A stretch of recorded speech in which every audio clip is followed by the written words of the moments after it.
Et nous voici donc ici avec Jean-Pierre Grosso, domaine Jean-Pierre Grosso, et Corinne Grosso, c'est ça? C'est mon épouse, oui. Voilà.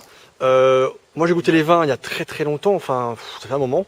J'ai goûté avec énormément de plaisir parce qu'on a des vins qui sont complets et qui sont des vrais beaux vins. Chablis est quand même l'appellation la plus connue au monde, ça moi je peux le confirmer, parce que souvent on nous demande un verre de Chardonnay, Chablis, Chablis c'est systématique. Hein. Comment vit-on ça? Est-ce que c'est une pression supplémentaire? Comment peut-on arriver à sortir de l'eau à Chablis finalement?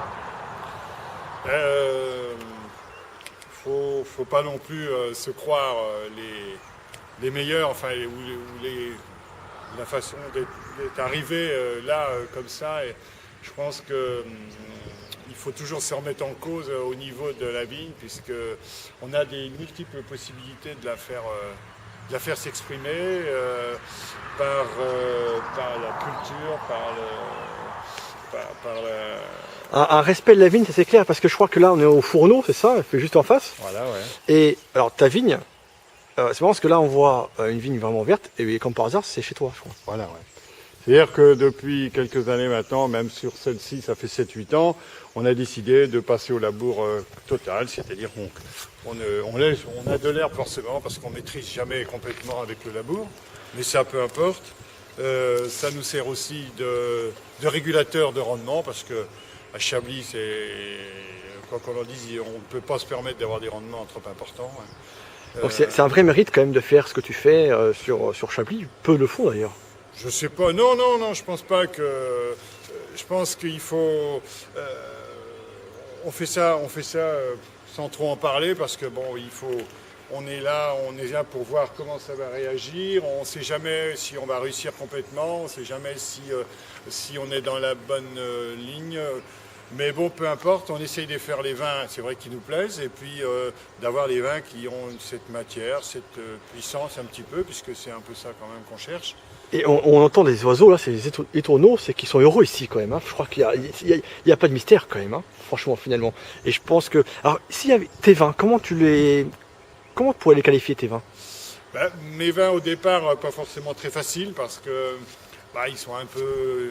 Ils se referment un petit peu, des fois, ils sont quand même, je veux dire, il faut aller les chercher, quoi. C'est pas les vins forcément primeurs.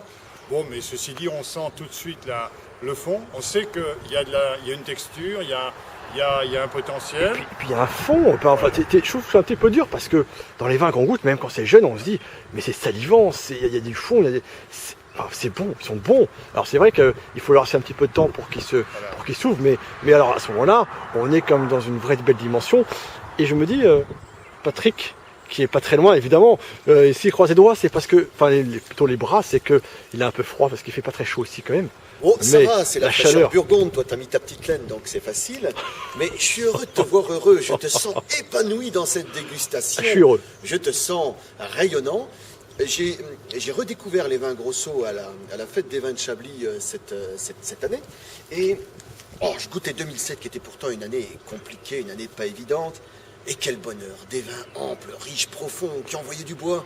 Et pour moi, le Chablis, c'est l'or du caractère. Alors, envoyer du bois, attention, hein, c'est une expression pour estimer que les vins, voilà, parce que ça, rien à voir avec la futaille. Voilà. Je veux dire, ça envoie du bois, c'est-à-dire que ça causait dans le poste. On va le dire comme ça. On est d'accord. Donc, des vins de personnalité. Et derrière, on sent qu'il y a un bonhomme qui les a fait, quoi. Un bonhomme et une dame. Et je goûte ça, je dis, oh, mais ça rayonne, ça radie. Et on revient ici, on goûte 2009, 2008, 2007, et on comprend l'évolution du vin. Et là, on se dit, nom de Dieu, ça va tenir. On goûte un 2002, on goûte un 98, il y a encore de la présence. Voilà. Moi, j'aime ces vins où il y a du fond, ce qu'on appelle chez nous quand on dit il y a du vin. Et j'aime aussi quand il y a une expression de terroir bien présente. N'oublions pas que Jean-Pierre fait des essais en bio. Il y a quasiment la moitié du domaine qui va passer là, pour l'instant, en essai. Il faut quand même tenter. Et on va encore avoir une amélioration. Ça va encore être mieux. C'est génial. Franchement, c'est bravo, parce que il y a une reconstitution qui a été faite avec un vigneron aussi, de Fex, hein, on peut le dire.